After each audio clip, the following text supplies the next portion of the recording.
Polisi memburu 4 pelaku penembakan istri anggota TNI di Semarang, Jawa Tengah. Dalam rekaman kamera pengawas di Jalan Camar pada Senin siang, para pelaku dengan pakaian tertutup tampak mengendarai 2 sepeda motor. Kemudian pelaku menuju rumah korban saat melihat korban tiba sepulang menjemput anaknya dari sekolah. Pelaku pun langsung meluncurkan 2 kali tembakan dan segera meninggalkan lokasi. Kini korban masih dirawat intensif di rumah sakit.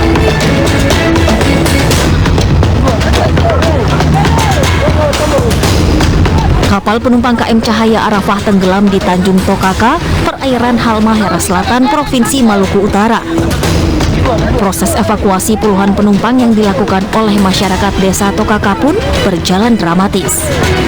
KM Cahaya Arafah mengangkut 66 penumpang, 4 buah anak kapal dengan muatan 21 ton. 13 orang diantaranya hingga kini masih hilang.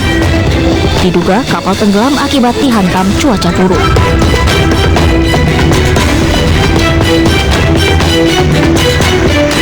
Sebuah minibus pecah ban dan kecelakaan di ruas tol Jagorawi arah Jakarta Selasa siang. Kecelakaan berawal saat minibus melaju dari arah Cibubur menuju Jakarta, tiba-tiba pecah ban dan terpelanting ke pinggir tol menabrak karung pasir. Minibus nyaris masuk ke saluran air yang berada di pinggir jalan tol. Sementara itu pengemudi mengalami luka ringan dan langsung ditangani petugas medis. Tim Liputan iNews melaporkan.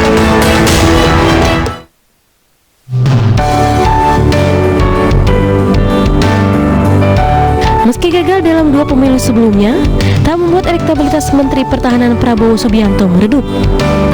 Mantan Danjen Kopassus ini justru memiliki elektabilitas paling tinggi dibanding tokoh-tokoh nasional lainnya. Hasil survei Lembaga Survei Nasional atau LSN, Prabowo masih di posisi teratas. Prabowo mengungguli 2 kandidat terkuat dalam bursa Capres 2022 mendatang, yakni Gubernur Jawa Tengah Ganjar Pranowo dan Gubernur DKI Jakarta Anies Baswedan.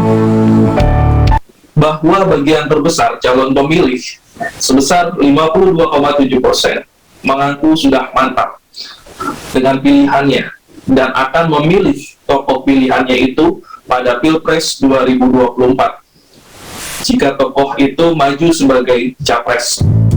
Totalitas Prabowo Subianto dalam menjalankan tugasnya sebagai Menteri Pertahanan mendapat respon positif oleh publik dan turut mendongkrak elektabilitasnya sebagai capres pada Pilpres 2024.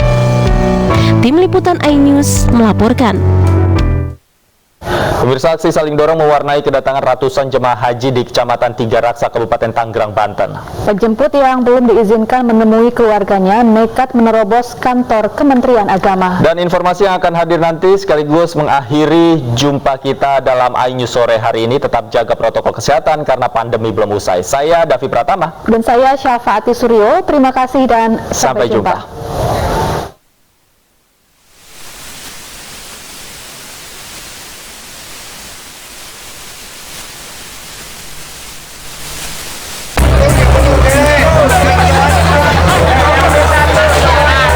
Beberapa penjemput yang belum diizinkan menemui keluarganya nekat hendak menerobos masuk kantor Kementerian Agama saat ratusan jamaah haji tiba dini hari tadi. Sejumlah penjemput juga menangis saat bertemu anggota keluarga mereka setelah 40 hari tidak bertemu. Alhamdulillah, tentu saja kita bersyukur kita diberi kemudahan sehingga bisa melaksanakan haji ini dengan lancar dan sudah bisa kembali ke tanah air dalam keadaan selamat, tidak ada halangan. Sebanyak 389 jamaah haji yang masuk dalam kloter 5 tiba dini hari tadi. Total ada 869 jamaah haji asal Kabupaten Tanggerang, Banten yang berangkat haji tahun ini.